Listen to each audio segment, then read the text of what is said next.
dipersembahkan oleh Ovaltino mau? Kenyangnya bikin kamu super happy.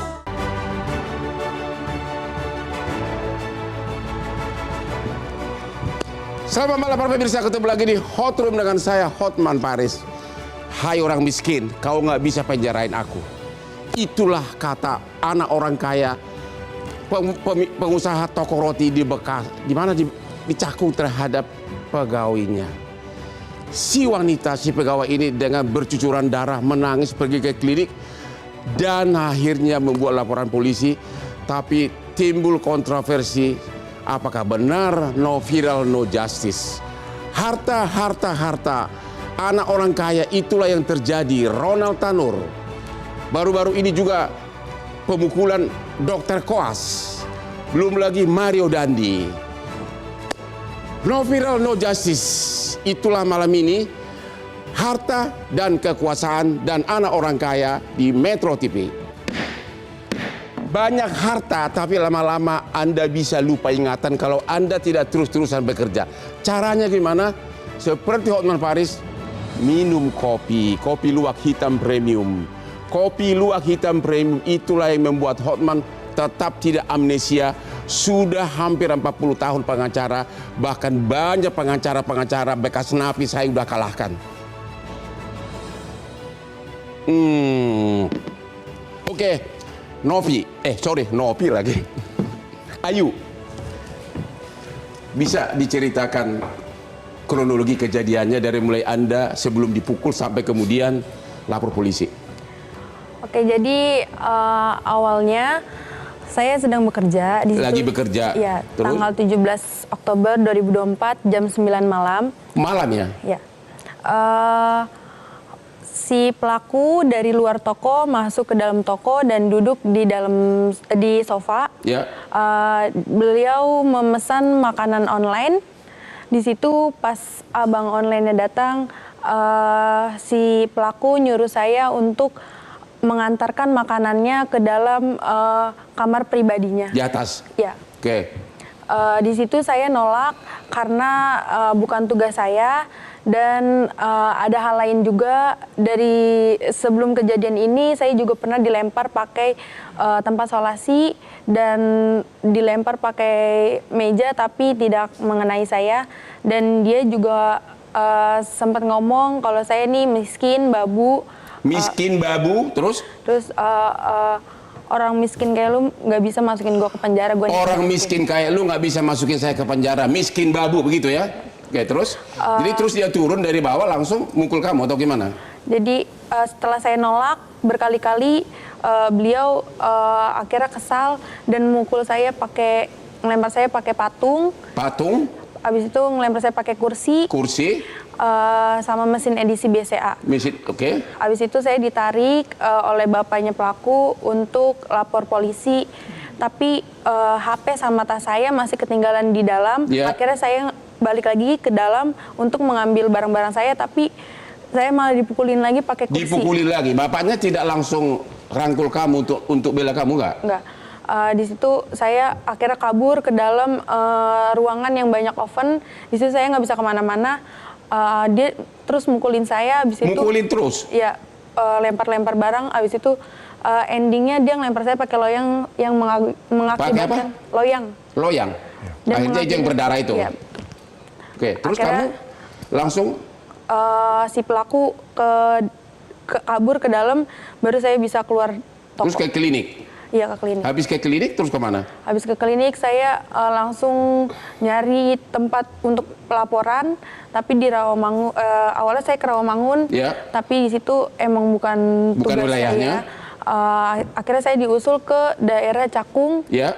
Di situ karena mungkin kekurangan SDM, jadi saya diusul ke Polres Jakarta Timur. Di situ terus? laporan saya diterima dengan baik. Ya. Dan hari itu juga langsung saya diantarkan visum. Diantarkan visum, habis itu? Saya disuruh pulang. Kenapa? Disuruh pulang. Suruh pulang, terus berikutnya? Berapa lama kemudian kamu dipanggil lagi? Sekitar kurang lebih 2 minggu. Saya 2 minggu dipanggil baru ya? BAP. Di BAP? Di situ udah Saya nggak dipanggil. Terus kamu katanya dikirimin pengacara ibu dari pelaku. Jadi pas awal kejadian nggak lama setelah itu ada seseorang yang nelpon saya ngaku dari LBH utusan Polda ingin membantu saya menyelesaikan kasus saya. Ternyata dia pengacara dari Bos saya. Kiriman dari ibu si pelaku. Iya. Terus pengacara kedua?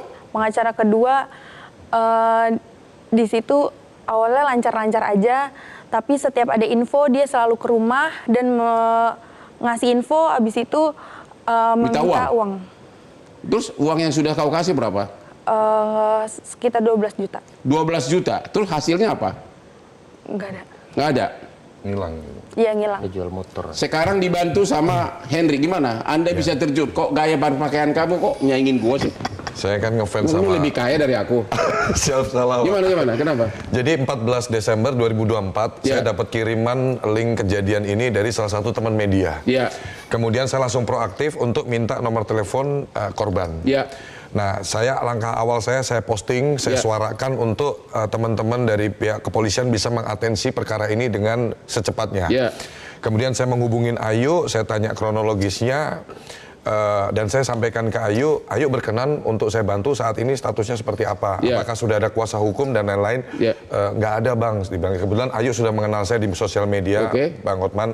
Kemudian malam itu juga saya instruksikan untuk tim hukum saya, Pak Jainuddin SH, untuk Pak Jainuddin? Iya, betul. Untuk langsung mendampingi Ayu ke Polres Jakarta Timur. Karena malam itu langsung ada panggilan ya saat itu ya. Karena sudah saya viralkan dulu. Kamu langsung action ya, langsung bertindak ya. Langsung di malam seperti itu. banyak sekarang pengacara di Jakarta malah dia yang memviralkan diri sendiri. Siapa? Oke, terus Pak Jainuddin, apa langkah yang Anda tempuh? Nah, saya dapat informasi itu kurang lebih 2:30, Bang. Langsung saya ketemuan janji ketemu di Polres karena kebetulan Ayu ini ada BAP tambahan. Nah, setelah saya investigasi ternyata dia sudah punya kuasa hukum, cuma kuasa hukum dihubungi tidak merespon. Ya sudah, saya bilang. Uang yang udah kasih ke pengacara berapa juta? 12 juta. Itu hasil dari jual motor, Bang. Dari jual motor, betapa kejamnya pengacara ini. Terus? Nah, pada saat BAP itu ya kita dampingi di penyidik. BAP sebagai pelapor? Iya. Pada saat Anda masuk, saksi sudah diperiksa belum? Belum ada? Saya hanya baru investigasi dengan penyidik, ternyata saksi itu yang Cika ini susah dihubungi dan nggak datang. Terus saksi orang tua yang ada di video itu udah di BAP belum? Kan Sudah, orang tuanya informasinya ada. sudah. Jadi kenapa pada saat Anda datang udah minggu keberapa sih sudah kejadian? Saya itu tanggal 15 bulan Desember. Hari Minggu. Berarti sudah hampir 2 bulan. Iya. Iya, seperti itu. Sebagai pengacara, Anda melihat ada keterlambatan penyidikan? Anda kan pengacara. Iya, betul. Kalau Apa yang menurut betul? menurut saya pribadi, sebenarnya polisi sudah melakukan langkah sesuai SOP dan normatif. Karena Apakah dalam hal keadaan begini ekstraordinari pakai normatif atau perlu langsung terjun ke lapangan? Kita ini kan sama-sama pengacara. Betul. Anda harus berani ngomong. Iya. Betul, penyidik pun sudah menginvestigasi itu di lapangan. Tapi pada faktanya ini kisruh awal itu terletak pada awal pelaporan. Karena Ayu sendiri tidak menyerahkan bukti yang fakta terkait video itu. Jadi dia itu hanya menyerahkan baju yang berdarah, sedangkan posisinya dia sudah diobati. Tapi kan waktu datang kan, waktu ada visum kan, ada visumnya kan? Belum. Ya, visum itu setelah lapor kan? Iya kan, pada saat malam itu visum langsung atau gimana? Abis pelaporan langsung diantar visum. Berarti malam itu visum udah cukup dong? Ya kan, sudah ada visum kan? Terus orang tua si pelaku kan juga ada, kenapa harus nunggu video? Kan ada orang tua si pelaku. Kan waktu kamu di BAP kau ceritakan nggak siapa yang melihat kejadian itu di BAP kamu? Ceritain. Hah? Ceritain. Berarti nama identitas saksi ada dong? Nyebutin kan? Ya, nyebutin dong di BAP. Iya, Sebutin enggak? Nyebutin. Orang tuanya, bapak ibunya sama Cika. si cewek itu yang main video kan, dia main video kan ya. Tapi sampai sekarang katanya kabur ya, takut. Ya seperti itu. Gitu. Terus habis sesudah 2 bulan tiba-tiba ada yang mengupload video ini. Iya. Dan Anda tidak tahu siapa. Dan nggak bisa dicat atau gimana? Itu yang nyebarin teman saya. Yang nyebarin teman, tapi pelakunya yang memvideokan itu sampai sekarang nggak tahu di mana. Nggak tahu. Ya, apa disembunyikan sama pihak yang berkepentingan? Kurang tahu kalau itu. Kurang tahu. Iya. Jadi menurut Anda gimana? Ini proses, kan sekarang ini kan kita akan nanti nunggu jawaban dari pihak kepolisian, katanya no viral, no justice, gara-gara ini orang miskin, sementara yang sana katanya, hai orang miskin, kau tidak akan bisa penjarakan aku. Gimana Anda sebagai pengacara? Kalau menurut Anda dong hati-hati loh, pengacara sekarang ini mantan napi pun banyak beredar di Jakarta, mantan pengacara napi ya, yang sudah masuk penjara jadi pengacara, bagaimana coba? Kalau menurut saya ungkapan bahwa dia kebal hukum dan tidak bisa dipenjarakan itu halu aja, halusinasi aja itu kalau menurut saya gitu, karena faktanya nggak ada. Saya bilang pernah di statement saya bilang silakan buktikan, saya antar sampai Orange seperti itu. Oke Henry, hai orang miskin, kau nggak bisa penjarain aku. Coba, itu bapaknya tukang roti lebih kaya dari kamu atau saya? Coba lihat, coba. Bang Hotman lebih kaya dari saya. Hai orang miskin, kau nggak bisa penjara. Coba gimana? Emang kaya banget bapaknya? Jadi kalau saya melihat, John melihat, Bang Hotman, ini yang terjadi di masyarakat kita. Seolah-olah ketika dia memiliki harta atau sedikit harta, itu langsung muncul sifat merendahkan orang lain. Ini dasar yang saya pelajari dari kasusnya Ayu ini. Ini kejadian ini klimaksnya di tanggal 17 Oktober 2024. Tapi sebelumnya sudah ada rentetan kejadian yang awalnya itu dari verbal dulu, dites dulu Ayunya. Disampaikan dulu, kamu orang miskin, kamu cuman babu, kamu nggak bakalan bisa penjarain saya. Dikasih war terus. Dari situ Ayu ini semacam ada traumatis. Nah, ketika ada instruksi dari yang bersangkutan ini, dia ada penolakan. Nah, klimaksnya di tanggal 17 Oktober itulah. 17 Oktober. Nah, yang bersangkutan ini adalah orang normal. Berdasarkan pengakuan dari Ayu. Karena apa? Daily activity, dia sering ke toko, bahkan dia ini dipercaya untuk ngurusin salah satu cabang toko rotinya ini di Kelapa Gading. Dekat rumah gua katanya. Betul. Artinya ini orang memang biasa-biasa aja, dan saya lihat aktivitas sosial medianya banyak bersilaturahmi sama katanya alasan sekarang seolah-olah dia ada kekurangan gitu, ada keterbelakangan, ada alasan begitu. Arahnya seperti itu yang saya tangkap. Nah, jadi tapi kan kemarin jelas Ketua Komisi 3 DPR RI Bang Habibur Rahman menyampaikan ini jangan jadi unsur pemaaf, ini harus benar-benar ditindak secara serius supaya menjadi presiden yang baik di masyarakat. Contoh bahwa you boleh kaya tapi you jangan pernah rendahin orang lain, karena setiap orang di era sekarang keterbukaan ini semua orang berhak untuk berbicara, dan memang masyarakat saya bilang no viral no justice itu menurut saya kalimatnya harusnya pokoknya masyarakat harus berani bersuara ketika ada pelanggaran yang terjadi di sekitarnya. Dia punya HP, dia punya telepon, dia punya WA, harus berani speak up, jangan takut di era sekarang ini. Oke, harta dan kekuasaan. Kita akan nanti nunggu klarifikasi dari pihak kepolisian, ahli hukum pidana dan pengamat sosial. Ketemu lagi di Hot Room.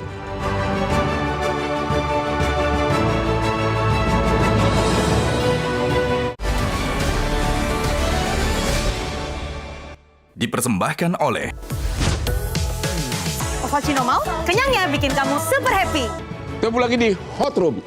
Bapak Kapolres Kombes Pol Nikolas Ari. Di Instagram saya aja ada hampir 2 juta mengkritik kepolisian. Belum lagi di IG orang lain, mungkin ratusan juta. Intinya, kenapa baru 2 bulan setelah viral baru kepolisian bergerak? Apa yang terjadi? Ya, terima kasih Pak Hotman. Sebelumnya kami mohon maaf atas ini semua yang terjadi. Tapi dalam penanganan kasus ini kita bertindaknya normatif, karena pada saat awalnya dilaporkan tanggal 18 Oktober 2024 itu Mbak Ayu datang dengan keluarganya dan temannya melaporkan ada terjadi kejadian, tapi hanya sesuai dengan bukti-bukti yang ada baju. Nah, pada saat itu kan kami menanyakan, juga ada pertanyaan kan pasti. Selanjutnya kami mengantarkan Mbak Ayu ke rumah sakit. Untuk visum? Untuk visum. Tapi sebelumnya saya ceritakan juga, memang sebelum ke Polres, Mbak Ayu sudah datang ke Polsek Pulau Gadung. Di Polsek Pulau Gadung itu mau menerima, terus ceritakan Mbak Ayu, kejadiannya langsung Polsek Pulau Gadung menyarankan karena ini adalah Wilayah. TKP-nya bukan di wilayah Pulau Gadung, maka disarankan ke Polsek Cakung. Mbak Ayu mengiyakan, menyetujui, dan Mbak Ayu dan keluarga langsung ke Polsek Pulau Gadung. Akhirnya ke Polres jadinya? Ke Polsek dulu. Oh, ke Polsek dulu. Jadi 2 polsek nih? Ya, sampai ke Polsek Pulau Gadung juga Mbak Ayu menceritakan itu karena korban adalah perempuan, karena keterbatasan sumber daya di penyidik Polsek Pulau Gadung. Mereka menyarankan juga ke Mbak Ayu, Mbak, ini sebaiknya karena kita nggak punya poluan di penyidik, kalau bisa dilaporkan ya ke Polres. Nah, Mbak Ayu juga menyetujui itu dan mengiyakan. Akhirnya dibawa ke Polres. Mbak Ayu dan keluarganya ke Polres. Datang ke Polres itu kan sudah subuh ya. Sudah subuh langsung diterima, dibuatkan laporan polisi. Selanjutnya dilakukan visum. Diantar Mbak Ayu ke rumah sakit. Tapi katanya BAP pertama pelapor baru 2 minggu, berarti belum sama sekali belum dimulai apapun. Saya cerita dulu ini. Ya. Karena kan normatifnya demikian, Bang. Abang kan pernah pengacara pengacara sampai saat ini. Jadi setelah divisum, kita izinkan Mbak Ayu kembali ke rumah. Dari situlah kan ada disposisi laporan polisi naik dulu ke Kasat dan ada prosedur administrasi yang harus dilengkapi oleh penyidik pada saat itu. Setelah itu penyidik membuat administrasi penyidikan dan tanggal 29 penyidik mengirimkan surat undangan klarifikasi ke Mbak Ayu. Pelapor. Iya, dan Mbak Ayu datang tanggal 1 November ya, tanggal 1 November bersama pengacara. Dan disitulah diambil keterangan Mbak Ayu. Memang pada saat pengambilan keterangan pertama itu Mbak Ayu menceritakan kejadian yang ada terjadi pada tanggal 17 itu. Nah, pada saat itu kan penyidik pasti menanyakan apakah ada keterangan lain yang perlu saudara tambahkan. Nah, disitulah Mbak Ayu bilang sudah cukup. Dan kami tidak tahu bahwa seperti yang viral saat ini itu kan ada video dan foto-foto itu. Coba kalau seandainya langsung dikasih ke penyidik, kan meyakinkan penyidik ya, meyakinkan penyidik. Tinggal kita cari barang keterangan saksi, tambahan 1 saksi lagi kan sudah cukup. Tapi waktu dia pertama kali datang didampingi pengacara, kok bisa bahwa pengacara itu adalah pengacara dari yang dikirim ibu pelaku? Apakah? Oh, itu kita tidak tahu. Tidak tahu ya? Kita tidak tahu. Kita tidak ada masuk ke ranah itu. Dari mana pengacara ibunya tahu bahwa kamu lapor polisi? Kan waktu pertama kali kamu datang sudah ada pengacara. Ternyata itu adalah pengacara kiriman ibunya pelaku. Emang ibunya tahu kamu mau ke polisi? Si pengacara tersebut mengakui kalau dia... Mengakui, bukan karena kamu ditelepon ibunya, bukan? Datang sendiri? Berarti ibunya sudah tahu apakah ada laporan polisi? Mungkin sudah tahu. Oke, Pak Asmi, Anda sebagai pengacara level profesor, kalau seorang korban sudah datang dengan visum berdarah-darah, apakah normatifnya masih perlu diikuti atau harus extraordinary? Kalau kita memperhatikan kasus kekerasan terhadap perempuan, pada waktu orang pada dini hari melaporkan hak hukumnya, tentu ada satu jalan keadilan yang mau dicari. Ada sesuatu yang begitu penting, sehingga dia melaporkan. Ada kepedihan, ada luka, ada kekerasan yang mungkin dirasa. Seharusnya yang mungkin tadi yang dari diceritakan harus olah TKP dilakukan. Langsung maksudnya? Langsung dong, karena itu orang datang di situ. Karena polisi sudah mengeluarkan adalah untuk divisum. Untuk meletakkan penyesuaian karena mungkin di situ ada luka, seharusnya turun. Apalagi 2 Polres tadi sudah skip, 2 Polsek ya, 2 Polsek sudah skip karena alasan tidak ada SDM. Seharusnya di tingkat Polres itu dilakukan. Sebenarnya lompatan itulah atau jumping itulah yang tidak dilakukan. Andai waktu itu dilakukan, bisa sinergis apa yang disampaikan langsung oleh dapat saksi juga di TKP saksi ada. Dapat, mengumpulkan barang bukti dapat, administrasi penyelidikan yang tadi mau dilakukan oleh Pak Kapolres juga bisa dapat. Kenapa ini Pak Kapolres? Kenapa sesuai dengan, kenapa nggak langsung turun ke TKP saat itu? Kami turun ke TKP, Pak. Jadi setelah laporan itu penyidik datang ke TKP. Ini kan ada jeda waktu, Pak. Ini bukan tertangkap tangan. Jadi kejadiannya tanggal 17 Oktober sekitar jam 9 malam 21. Mbak Ayu sampai ke Polres itu sudah hampir jam 2 ya. Ya. Jam 2 atau setengah. Jam 2 tengah malam seorang wanita terluka, terlunta-lunta. Oke, terus? Datang ke Polres itu sudah tidak terlihat luka-lukanya karena sudah diobati, Pak. Ya. Jadi sudah diobati sehingga penyidik itu menganggap bahwa perbuatan pidana yang dilaporkan ke kami itu kita tangani sesuai SOP normatif layaknya laporan-laporan pidana umum lainnya. Jadi TKP kita periksa, kita datang ke TKP. Ke TKP-nya kapan? Paginya. Iya, datang. Mbak Ayu enggak. Tanggal 18 pagi? Iya, pagi. Terus? 18 pagi. Ditemukan apa? Ditemukan alat-alat yang disebutkan Ayu kita amankan. Itu tanggal 18 besoknya? Iya, tanggal 18. Ya, kan belum ada BAP pelapor, bagaimana saya langsung ke TKP? Kan sudah ada laporan polisi. Oke, benar itu ya? Sudah, Anda tahu tanggal 18 polisi sudah turun ke tokonya itu untuk mensita? Saya nggak tahu. Kenapa? Nggak tahu. Kalau dia tidak tahu, bagaimana polisi tahu pakai alat-alat apa memukul dia? Kan dia yang tahu. Kan ada di dalam situ dia bilang pakai alat-alat ini, Pak. Kan sudah ada tanya-tanyaan sebelumnya. Oke, terus sesudah dikumpulkan apa lagi yang terjadi? Ini untuk menjawab masyarakat ini, bukan kita menjudukan ya. Tolong Bapak jawab, karena jutaan nih mengkritik kepolisian ini. Iya, Padahal polisi itu kita perlukan, memang kita perlukan kepolisian. Tanpa polisi kita nggak bisa hidup.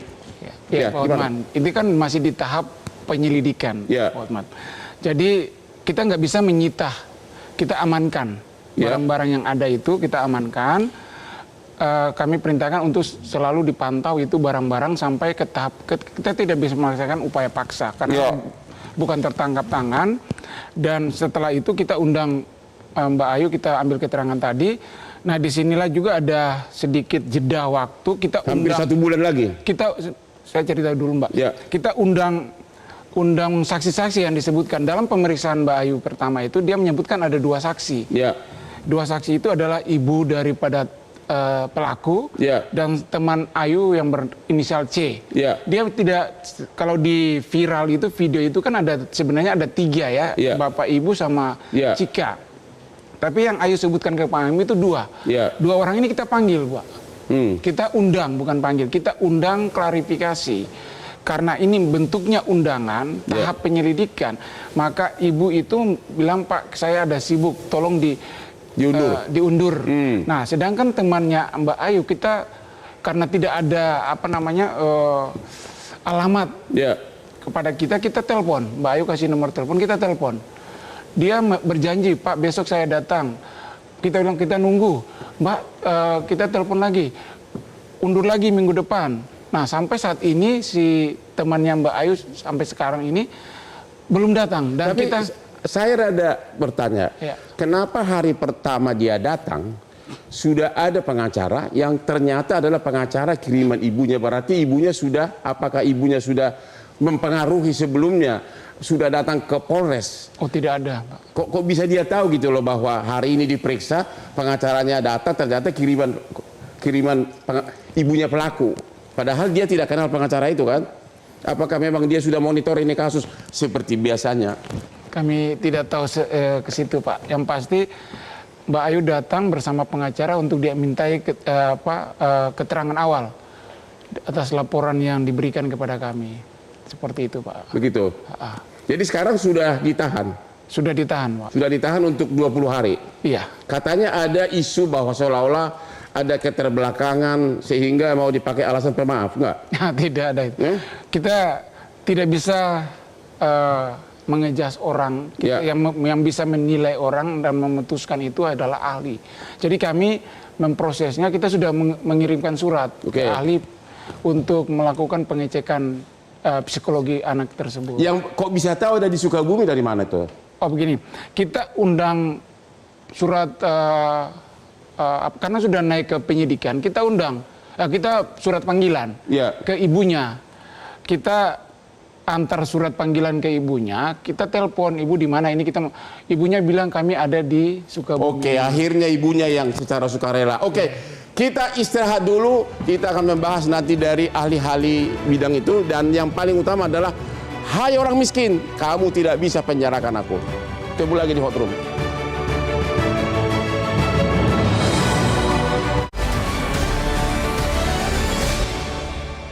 dipersembahkan oleh Ovaltino mau, kenyangnya bikin kamu super happy. Ketemu lagi di Hot Room. Para pemirsa tahu nggak, pelatih timnas bola nasional begitu datang ke Indonesia, Sintayong, yang dicari adalah kopi luwak hitam premium. Ternyata orang-orang berkualitas seperti dia dan aku seleranya sama. Kopi kesayangan Hotman Paris aman di lambung. Kopi luwak hitam premium. Ibu Devi, ahli pengamat sosial. Baru-baru ini dokter koas digebukin. Digebukin supir dari bapaknya orang kaya. Ronald Tanur bapaknya juga kaya. Ya. Kemudian Mario Dandi juga bapaknya kaya. Emang semua orang kaya begitu? Bang, maaf, ayah kandung dari persoalan-persoalan yang tadi Abang sebutkan tadi, kuncinya adalah kekerasan. Dan angkanya di seluruh dunia, semenjak pandemi, orang di seluruh dunia, sekali lagi catatannya, semua orang di seluruh dunia, tidak peduli dia kaya atau tidak peduli dia doktor atau tidak, semuanya sudah kena virus kekerasan. Virus kekerasan. Pandemi dan teknologi telah melumpuhkan moral, akal, sehingga orang-orang hari ini jauh lebih sensitif. Yang mengakibatkan bahkan di Amerika sebagai contoh, karena dia negara nomor 1 di dunia, paling kaya di dunia, orang-orangnya paling berpendidikan, bahkan di sekolah saja, ini kita ngomongin kekerasan tadi koas di dunia pendidikan. Itu saat pandemi ada sekitar hampir 50% guru-guru di sana ingin mengundurkan diri. Setelah pandemi naik sampai 60 hingga 70%. Kenapa? Karena bahkan guru-guru di Amerika itu diserang oleh siswa-siswanya. Kaitannya apa pandemi sama itu, kekerasan? Pandemi, kita ini makhluk sosial. Pandemi membuat kita justru harus melakukan penjarakan sosial. Ini membuat kita akhirnya menjadi zombie, menjadi robot. Dan teknologi semakin membuat manusia itu menjadi kering. Dan ingat, teknologi itu begitu memanjakan keegoisan manusia. Lihat, di semua akun, semua orang bicara tentang dirinya. Ini membuat kita sebagai manusia tidak lagi punya sensitivitas. Kalau tanggung jawab orang tua gimana? Kalau tanggung jawab orang tua, kan yang paling tanggung jawab tahu anaknya kan orang tua. Betul, justru malah petakannya di situ. Karena apa? Sekarang yang namanya teknologi gawai ini sejak pandemi, dia menjadi babysitter terbaik dan menjadi sahabat terbaik anak-anak yang sengaja disusupi oleh orang tua. Makanya tahun ini Australia melarang bahkan anak-anak sebelum usia 16 tahun mengakses media sosial. Tahun lalu Swedia bahkan mengklaim bahwa gara-gara teknologi anak-anak Swedia hari ini justru jauh lebih tidak pintar, untuk tidak bilang bodoh, dibandingkan anak-anak Swedia 30 tahun lalu. Nah, kebodohan yang diakibatkan teknologi itu menumpulkan mental sehingga semua orang menjadi kasar, yang disebut dengan tidak beradab. Dan cepat dewasa. Di Tanjung Priok saya pegang kasus 3 orang anak di bawah 15 tahun, umur 13, 14 memerkosa cewek di bawah umur juga di taman kota, katanya gara-gara sering nonton video porno di HP. Betul, betul. Jadi apa yang terjadi di sini, mohon maaf Bang, kita tidak boleh melingkarinya hanya urusan kuasa orang kaya dengan miskin, tidak ada hubungannya. Bukan itu. Tidak ada hubungannya. Ini bukan karena bapaknya terlalu memanjakan, anaknya jadi merasa sombong. Kan sudah, itu kelakuan itu sudah lama katanya. Hai orang miskin, kau nggak bisa penjarain aku. Maka orang tuanya kan dengar. Kita pun kalau ada anak kita ngomong begitu, kalau kita orang tua normal pasti marah dong. Kasus ini benang merahnya menarik. Tahun ini saja di seluruh dunia, India, Indonesia, Thailand, kasus kekerasan di tempat kerja. Ini menjadi satu problem besar. Sebelum kasus ini ada satu studio besar yang punya proyek ke Amerika. Itu terungkap bahkan atas bantuan netizen juga. Bagaimana misalnya karyawan di sana harus keguguran, belum lembur yang nggak dibayar-bayar, disiksa karena kelelahan. Ini terjadi di banyak tempat kerja, Bang. Nah, artinya apa? Kasus ini tidak semata-mata urusan, ini kan hanya bentuk kekerasan verbal. Tapi kenapa kejadian-kejadian viral itu hampir semuanya menyangkut orang kaya? Itu pertanyaan saya. Mario Dandi, Ronald Tanur, siapa lagi? Itu yang koas kemarin, yang di Medan. Hati-hati, angka statistik menunjukkan jumlah orang kaya seluruh dunia itu hanya sedikit, Bang. Yang besar itu adalah, mohon maaf, kalangan menengah ke bawah. Ketika ini sudah banyak, tidak menjadi perhatian. Karena jumlahnya sudah terlalu banyak setiap hari. Sedangkan orang-orang yang hanya di ujung itu, sekali dia membuat kesalahan kecil saja, itu akan ramenya planet Mars kalau perlu. Jadi artinya kita perlu hati-hati, jangan melihat ini adalah pertarungan kelas, tapi ini adalah penyakit kanker sosial. Terima kasih Pak Ibu Ayu. Ini juga perlu perhatian masyarakat atas kelakuan pengacara. Katanya pengacara kedua datang minta uang terus sampai kamu harus menjual motor. Iya, betul. Ya? Berapa dia minta? Total keseluruhannya 12 juta, tapi dia minta bertahap. Pengacara beneran datang atau apa? Dari mana kau kenal? Mama yang cari. Mama yang cari. Oke, terus? Dia bilang dia perlu uang di mana? Perlu uang di kepolisian atau di mana? Untuk nggak tahu sih, dia minta buat apa? Nggak tahu dia. Untuk mengurus perkara begitu? Yang saya tahu itu. Oke, terus? Ternyata nggak ada kemajuan? Nggak ada. Sampai kau jual motor? Hah? Emang kau begitu dendam sama ini orang sehingga sampai motormu pun kau jual? Toh kan lukamu udah sembuh. Benar-benar kau ingin menjarakan dia? Mama tuh yang nggak rela gitu anaknya diinin. Apa? Mama nggak rela anaknya. Mama nggak rela. Wah, hebat ibu kamu. Mama tidak rela anaknya digituin. Lu kok nggak ingat sih hotman 911 kan tersebar di mana-mana. Kenapa lu nggak nyari gua? Ya gimana? Tapi akhirnya ada saingan saya nih, LDF ini. Untung ada dia nih, ya, ya kan? Siap. Ya, berterima kasih kepada Anda. Anda tidak seperti pengacara lain yang memakai pengais keadilan untuk viral, ya. Enggak. Ya, itu Anda hebat itu. Ya gimana Pak pengacara? Itu gimana itu? Anda tahu bahwa sampai motornya dijual? Ya betul, berdasarkan keterangan itu memang buat operasional diminta dia beberapa tahap seperti itu, tapi setelah itu menghilang. Menghilang. Kenapa Anda tidak laporkan ke organisasi? Sedang kita dalami. Kita khawatirnya ini bukan pengacara, tapi mungkin paralegal, gitu loh. Sedang kita dalami identitasnya seperti itu. Sampai sejauh ini belum kita dapatkan karena handphonenya sudah ganti sepertinya. Betapa mahalnya keadilan di Indonesia ini. Para pemirsa, hati-hatilah kalau melihat gaya pengacara di TV seolah-olah dia membantu rakyat miskin, tapi lihat backgroundnya. Kalau dia udah pernah di penjara, pada saat saya sudah jadi pengacara, nggak mungkin jiwanya bisa berubah baik. Padahal dia baru 3 bulan sebelumnya masuk penjara hanya demi uang receh. Temu lagi di Hot Room.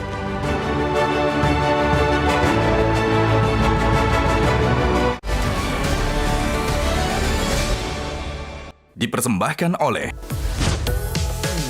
Ovaltino mau, kenyangnya bikin kamu super happy. Temu lagi di Hot Room. Di segmen terakhir ini Bu Ayu, apa harapan Anda dari kasus ini? Apakah Anda ingin agar selama-lamanya dia ditahan di penjara gimana? Anda tidak mau berdamai? Kalau tiba-tiba keluarganya datang nawarin kau 100 juta, mau damai nggak? Enggak. Tidak? Benar nggak mau? Baru itu teman saya. Jadi akan hukum terus berjalan ya? Iya. Oke? Gimana pengacara? Harapan saya terkait pasal, mungkin saya memohon untuk Kapolres dirubah dari pasal 351 menjadi 354 Pak. Karena apa ini itu? menurut saya ini merupakan penganiayaan berat.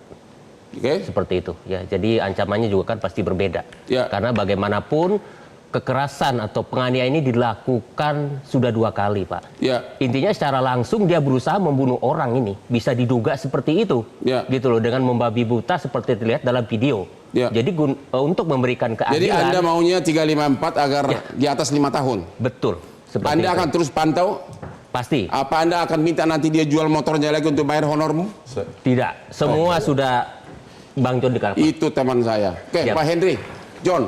Ya. Apa selanjutnya? Yang pasti yang pertama saya mau sampaikan dengan kejadian ini untuk edukasi masyarakat bahwa tidak boleh kita merasa punya banyak uang terus kita jadi arogan kepada orang, karena semua orang sama derajatnya di hadapan pencipta. Dan yang kedua, saya mendukung masyarakat untuk aktif menyuarakan, dan kalau memang ada kejadian-kejadian yang perlu diviralkan ya diviralkan. Itu akan membantu untuk mengakselerasi juga supaya cepat termonitor juga oleh pihak kepolisian. Itu baru teman saya. Siap. Mungkin tidak disadari, saya tidak pernah membangga-banggakan. Sudah ratusan kasus viral terbuka gara-gara Instagram saya. Sudah ratusan. Dan saya tidak pernah wawancara ke TV.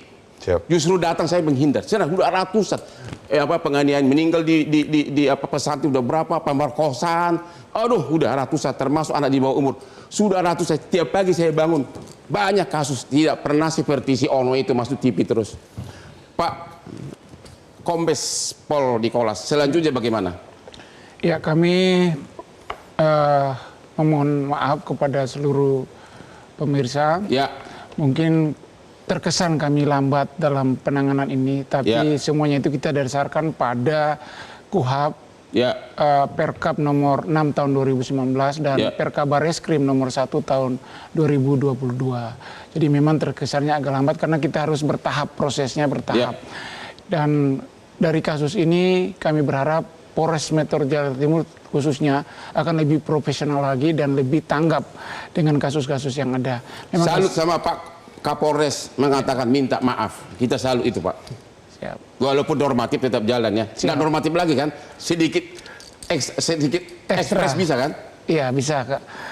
Kalau dari keluarga nanti berusaha mempengaruhi apa itu berdamai apa namanya itu? Restoratif justice. Ya, apakah akan di restoratif justice apakah akan didukung atau kalau tadi kita nggak mau berdamai? Terkait di restoratif itu kan kedua belah pihak. Oke, tapi kan biasanya kadang-kadang oknum polisi yang dorong-dorong. Itu ya kan? mungkin pengalaman abang ya. Tapi di Polres Metro Jakarta Timur saya perintahkan untuk tetap normatif on the track. Oh gitu? Iya. Sekarang dia ditahanan di Polres Jakarta Timur? Sudah ditahan dan perlakuan dia seperti tahanan lainnya sama. Begitu ya? Jadi dia tidak bisa ngomong lagi ya? Hai orang miskin, kau tidak bisa penjarakan aku. Nggak mungkin itu ya? Oh tidak. Itu pelajaran bagi kau orang kaya. Siap. Ibu Devi, Bang, saya cuma pesan Anda kepada orang tua apa? Kepada orang tua dan kita semua bahwa kejadian hari ini dugaan saya tidak akan berhenti. Teman-teman pengacara, Pak Polisi siap-siap karena masyarakat dunia sekarang terkena penyakit baper. Orang sekarang sangat sensitif. WA tidak dibalas, marah, lapor polisi, cari pengacara. Jadi persoalan-persoalan kekerasan itu dimulai dari kekerasan yang sifatnya kata-kata hingga fisik. Ini akan mengakibatkan rentetan kasus akan banyak sekali yang bisa jadi membuat Pak Polisi mohon bersabar untuk bisa mengungkap satu persatu. Kita sebagai masyarakat termasuk saya yang sangat mudah tergelincir pada aksi kekerasan kata-kata maupun fisik. Jadi tidak akan berkurang, malah akan tidak akan semakin berkurang, banyak. berpotensi akan makin Terima banyak. kasih Pak Asmi, Anda sebagai pengacara, analisa Anda kira-kira si pelaku ini bakal dihukum apa? Pasal mana yang tepat, 351 atau 354? Oh, yang jelas kalau polisi sudah masuk di BAP-nya 351 akan sebanding nanti pada katakanlah petunjuk jaksa juga akan memakai 351 gitu loh. Ya. Tapi yang paling penting sesuai dengan tema ini Bang Hotman, saya kira kasus viral itu sebenarnya menunjukkan ketimpangan. Ya. Ada ketimpangan karena dengan begitu viral itu ada 3. Jadi medsosnya dapat, opini dapat juga, dan sistem penegakan Jadi hukum juga Anda dapat. tetap mendorong masyarakat agar tetap viral.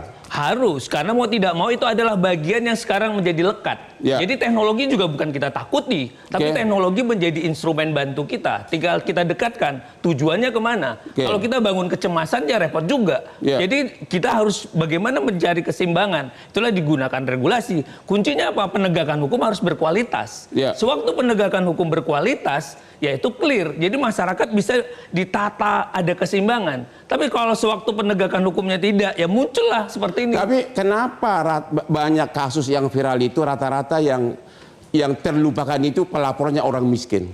Ya, mau nggak mau kita akan belajar sosiologis, kriminologis, orang-orang yang termarginalkan, orang yang terpinggirkan itu pasti akan ada kasus perlakuan. Terakhir yang di Jawa Tengah bulan Juni dia laporkan 13 orang memerkosa 2 kakak beradik sampai melahirkan. Bulan Juli tiba-tiba datang ke Hotman Paris, besoknya langsung sirene polisi baru turun. Karena abang punya kekuasaan, abang punya power. 13 orang memerkosa kakak beradik di bawah umur. Karena dekatnya dengan Hotman. Hotman punya kekuasaan. Orang punya kekuasaan bisa mengendalikan. Uang dan kekuasaan sangat dekat dan lekat. Jadi kalau orang sudah memegang itu akan mudah. Siapa sih yang nggak bisa dalam hal apapun? Sewaktu uang didekatkan dengan kekuasaan, maka dekat. Bang Hotman punya apa? Bang Hotman juga punya kekuasaan dan uang. Makanya bukan gara-gara uang. Iya dong. Gara-gara pesona gua di Instagram. Salah satunya itu juga. Tapi itu juga mau. Jadi Anda setuju bahwa masyarakat tetap bersuara, berani bicara, berani memviralkan? Harus, sepanjang memang itu ada untuk kepentingan umum dan berdasarkan bukti yang cukup untuk itu, bukan fitnah. Dan kami tetap percaya sama polisi, kalaupun ada keterlambatan tadi Pak Polisi sudah minta maaf, karena tanpa polisi kita nggak bisa hidup. Kami menghimbau juga kepada saksi yang memvideokan, siapa namanya? Cika. Teman lo itu? Cika. Yang memvideokan kejadian? Cika. Siapa? Cika. Halo kepada Cika, Anda kalau sembunyi malah bahaya. Anda segera keluar dari persembunyian, kita akan lindungi kamu agar mau datang jadi saksi. Oke, demikianlah akhir dari diskusi kita ini. Saran kami kepada orang kaya agar perhatikan kelakuan anak-anak kamu. Demikianlah akhir dari diskusi kita ini. Sampai ketemu tiap hari Rabu jam 9 malam di Metro TV dengan hostnya yang begini. Sini Pak.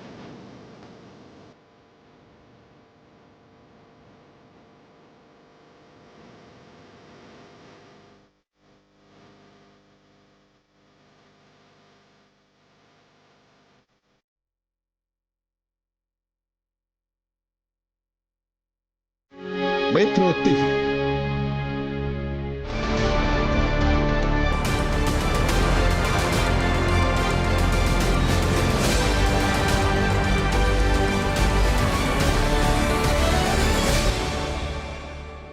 Dipersembahkan oleh